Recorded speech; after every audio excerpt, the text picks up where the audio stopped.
It's part. Hey everyone, welcome to the FinTech stage after lunch. Welcome all. We're going to have a lively conversation, judging by what we're talking about backstage.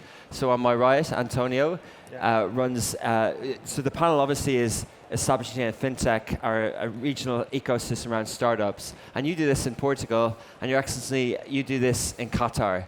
So can you just describe a little bit more about what your role entails? Okay. Hello, good afternoon. Thank you for watching. Startup Portugal is a private but publicly funded organization in Portugal, an association that represents the startup ecosystem.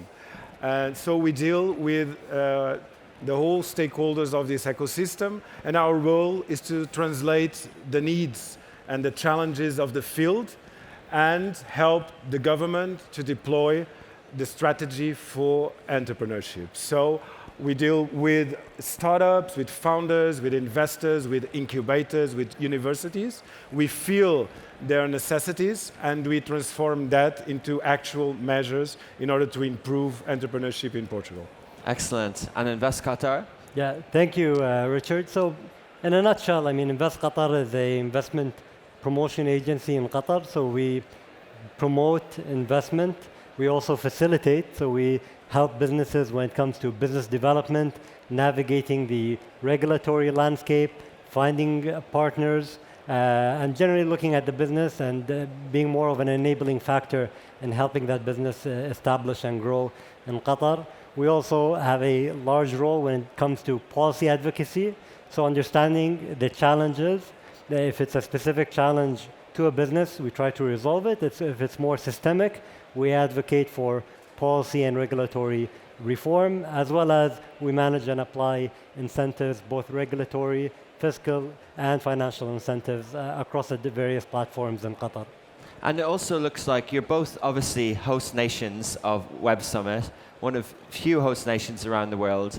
How do you feel that hosting such an event, obviously it requires investment. You know, it's not just about tourism or having a private sector that put on an event. Both your countries have invested in partnerships together and with Web Summit, to establish a startup ecosystem. How important was that? And did you have to convince other people and other entities that this was an important way to get the startup ecosystem going? Well, for us, Web Summit started to happen in Lisbon since 2016. And I think it was a game changer to our country because, this type of companies, startups, they develop at a different pace. So different from traditional companies. The way they work, they are fast, they need to adapt, they fail and they recover, they pivot. So it's a different kind of companies, and they need also different ways to develop their services and their activity. And in Portugal, we felt the necessity of first thing, put them on the map. And I would say that 15, 20 years ago, nobody talked about startups in the country. And we had to deploy a certain amount of specific measures to put entrepreneurship on the map. And the coming of Web Summit to Lisbon was one example of that measure. Because, here it's all about new ventures, it's all about discussing what is important to these founders, it's all about sharing experiences, and also to attract international investors that want to look for new opportunities to invest. And this is very specific. These companies work in a different way, and they need a specific platform to grow and to develop. And Web Summit allows us to have that. It's a platform that allows startups to reach out the audience all over the world, international stakeholders, and it was relevant and important to Portugal to have Web Summit in Lisbon since 2016. But also, I would say that the main responsibles for the success of Portugal and Lisbon as an European hub for entrepreneurship, I think the main responsibles are the entrepreneurs, because they take the risk.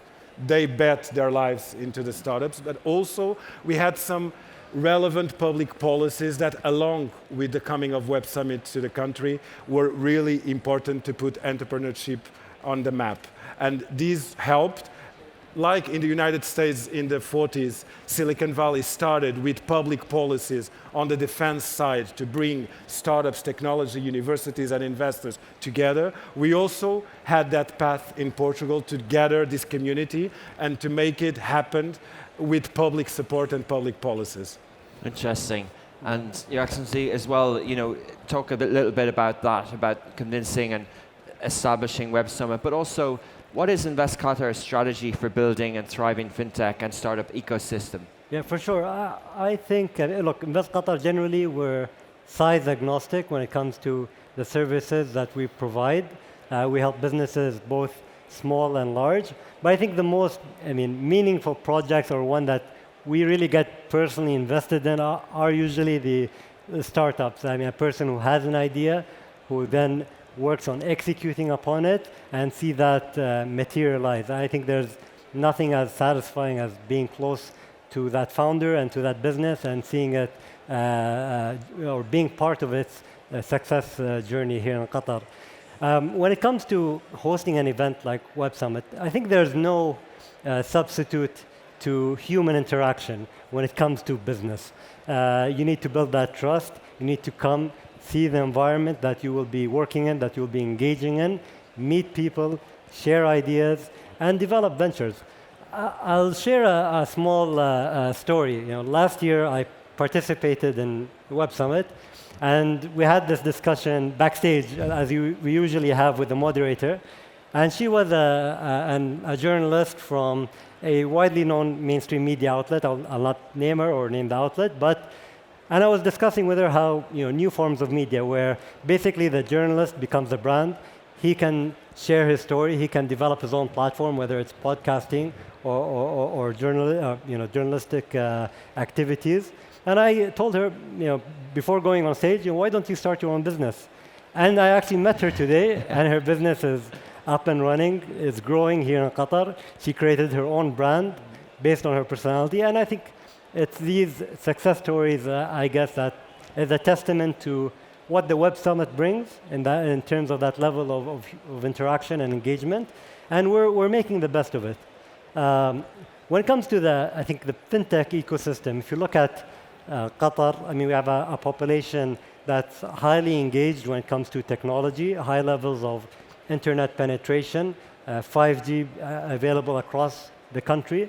And that, I think, creates an environment. Qatar is not a big market for fintech, but we look at ourselves as being more of an enabling market where you, as a fintech startup, can come, test your product, whether it's via the regulatory sandbox at the QCB or the Digital Assets Lab, which is an initiative by Qatar Financial Center, develop that product here and scale it up and go global. Exactly. Sounds like all the pieces are in place, and thank you for further disrupting the media sector. You're another story. You can talk about that. No. Honestly, it's really good to see in Qatar, and we recently set up our business in Qatar as well in media, and it's a great place to operate in media as well. There's flagship examples here as well. And Antonio, what do you think? Speaking of such, what do you think of the relationship between public and private sectors in driving ecosystem success? Well, I think it's important in the beginning and until the private sector to be interested in putting money and make it sustainable, the public sector should give a help. So in my perspective, to ignite, to set the basis for the community building, to set the right business environment, to set the legislation, the framework, it's fundamental to have the public sector aligned. But I would also say that for sustainability, for long-term success, for long-term growth, the privates are the key players. So I wouldn't make entrepreneurship or new ventures or founders dependable only in the public sector. They need to get their way into private, into big, let's say, investors, private funds that believe in their projects, and this way they will expand, they will scale, and they will be able to be successful. Yeah, they need to work together, as you say. It's Yeah, collaborative. totally. Yeah. And Your Excellency, how is Qatar differentiating itself for startups? Yeah. I think I agree with what you mentioned in terms of how can the public sector be both, creating a friendly regulatory landscape, but I think even further than that, how can we enable businesses and startups to grow? And I think that takes quite a lot of engagement.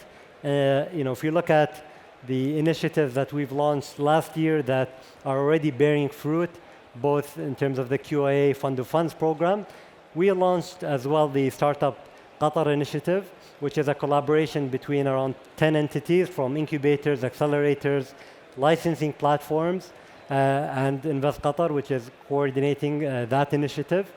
And part of that initiative is the investment program, where we ask businesses who are looking to establish or grow in Qatar to apply, and there's a dedicated venture fund. And we've seen the interest. So we had around 2,500 applications. And the first success stories are being exhibited here at the QDB stand. And so we gauge the interest. How can we help them? Access to capital is one. Access to talent as well. I think creating an ecosystem where you can attract and retain talent. You need businesses and entrepreneurs to think of any destination, whether it's Portugal or Qatar, as a home, and where they can grow their business and be part of the wider community here. And as well as, in terms of public sector roles, we look at always reforming the regulatory landscape, creating a seamless experience when it comes to setting up your business. And so this is kind of in a nutshell, I would say, that you need both the regulatory landscape, you need more enabling activities, access to talent, and capital. Yeah, we've really seen in the last 12 months, you mentioned a lot of them, and people who've been around today have seen Startup Qatar and all the different initiatives here, so it's evidence invisibly as well. And Antonio, what are the biggest lessons regional players such as Qatar can learn from Portugal's transformation? Portugal's economy was, let's face it, was struggling, and now it's got real startup energy. How can you pass on those lessons to here? Well, Portugal has come a long way. And in the last decade, I would say, it was really a revolution in what relates to entrepreneurship.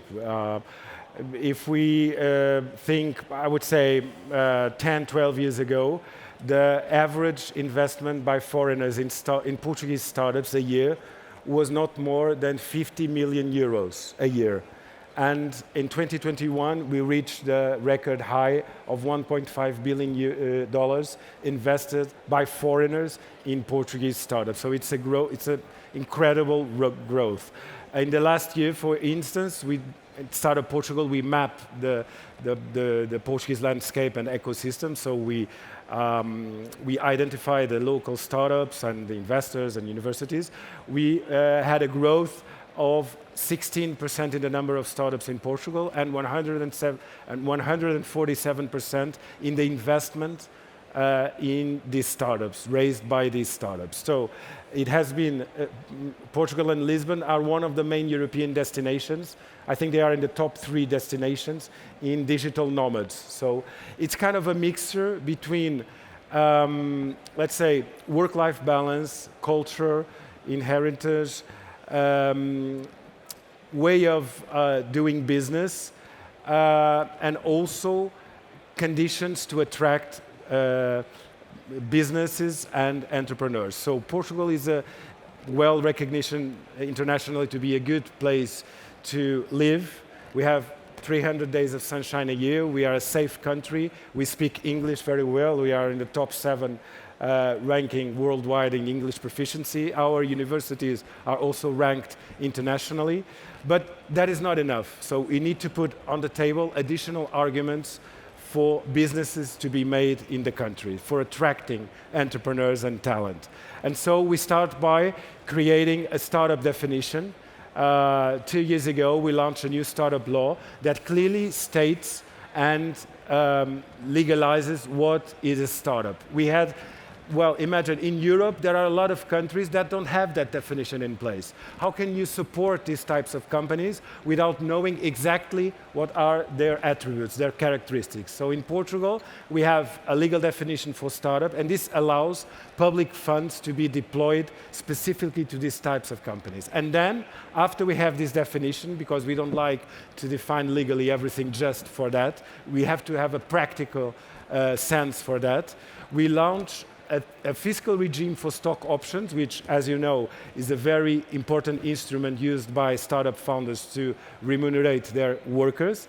So currently, Portugal has the most interesting fiscal regime for startups, with only 14% paid on liquidity moment and 0 on vesting. And this is an argument. The second measure that we took was taking this legal definition of startup. We also put in place a measure to attract foreign talent, and if a foreigner is recruited to work for a Portuguese startup, during the first 10 years that he is in Portugal, he will pay an individual tax rate, IRS, of only 20% a year during 10 years by working for a startup. Okay, this is half of the average rate of tax that an individual pays in the country. Also, the IRC, the company tax rate for startups in the country, it's only 12.5%, half of the regular tax rate for companies. So it's kind of mixture of all these factors. For once, it's a good country to live, it's safe, we speak English, we have good universities, good infrastructures, but it's not enough, because we need to have arguments in what relates to business, to fiscal conditions, to concrete conditions to support startups in order to attract them. Fascinating. Yeah, I think you're clearly doing things right in Europe, as Qatar are doing in this part of the world. Your Excellency, the final word to you. Qatar has credibility in seeing through projects such as the World Cup and different initiatives in the energy sector. It's obviously very attractive to startups. There's over 1,500 here at Web Summit alone. From a long-term point of view, how can it be attractive for visionary founders to think longer term in Qatar?